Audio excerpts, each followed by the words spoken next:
Hey there fans, Drew Deitch here with FANDOM. I am talking to the dementedly brilliant Simon Barrett and Adam Wingard. And we were going to talk about The Woods, but we don't have to anymore because now it's Blair Witch. And I was actually at the screening the other night, and I'm a huge horror fan and a very battle-hardened one. I do not scream or anything. I was howling during this movie. You guys did an excellent job. Now, obviously, like how old were you guys when the first Blair Witch came out?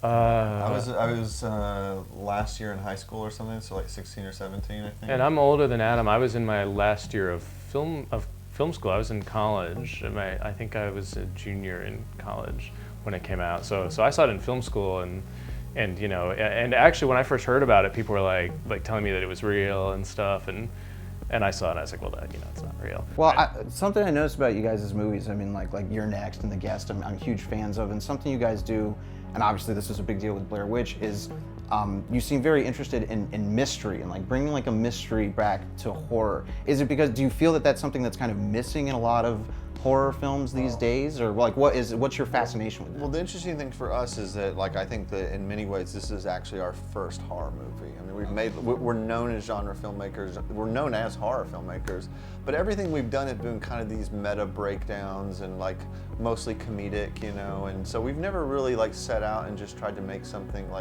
absolutely scary. And so going into this, it was always that was like our whole priority starting forward. We wanted to, we like Adam was saying, we didn't really feel like we'd made a pure horror movie yet, but we wanted to because we love those films, and so those are some of our favorite films. And to me, what defines a truly great horror movie is one that doesn't just startle you in the theater, but one that scares you days later when you're still thinking about it. And to me, the key to that is mystery. The key to that is not just explaining everything, but giving people enough information that they can put it together and they keep thinking about it, and they're like, you know what, I'm gonna go see that again. Because ideally that is the true success of a great horror film, is it's one that can scare you on a second or third viewing. Well, and that's why the original Blair Witch Project is so successful in its own right. Is what made that movie so scary is that it never gave you any answers whatsoever. As a matter of fact, the biggest question comes at the last frame of the film, and it just leaves you with that, And so, in going forward on this movie, we knew that it was important to retain that. But at the same time, the biggest challenge we had was knowing that we couldn't just do another movie where you show absolutely nothing. So then the question became let's see something in the woods, but let's do it in a way so that you don't actually know what you saw, even if you freeze frame the video, And so, there's lots of weird things going on in this movie in the background and stuff, and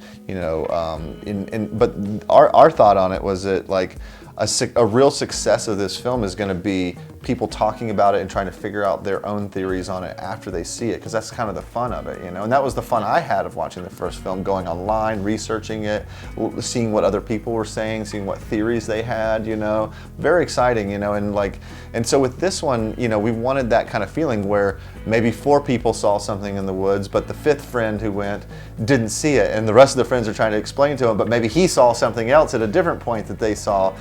And and there's tons of Easter eggs and stuff, that people can catch up on. So it's a movie that really rewards multiple viewings. And viewings of the first film, you'll catch certain things, and even to a certain extent, our marketing campaign reflected that. Yeah. I mean, one of the ways that the secret kind of started to leak in these past few weeks is people started freeze framing the initial teaser trailer and lightening it and creating like images, and they're like, I think that's a stick figure in the background, and we totally designed not just the film to hold up to that level of analysis, but even Lionsgate designed their marketing materials. Yeah, the poster, the original Woods poster, subliminal. Yeah, that was awesome. And they always said there's something hiding in the woods. Yeah. So it's hey, technically we just kind of explained what it was. It's so fun. I think that's what's really cool about this marketing strategy that they're doing, is that it makes you reevaluate everything you've seen, up to this point. So, if you were kind of, into the woods thing, then now you look at all those materials and you realize that all along it's been,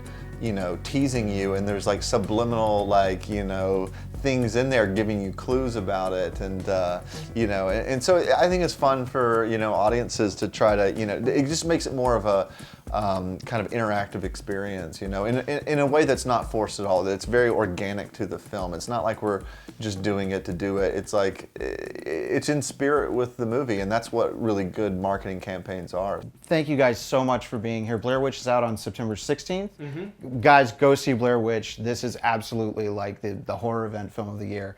I'm Drew Deitch with FANDOM. We'll see you guys later.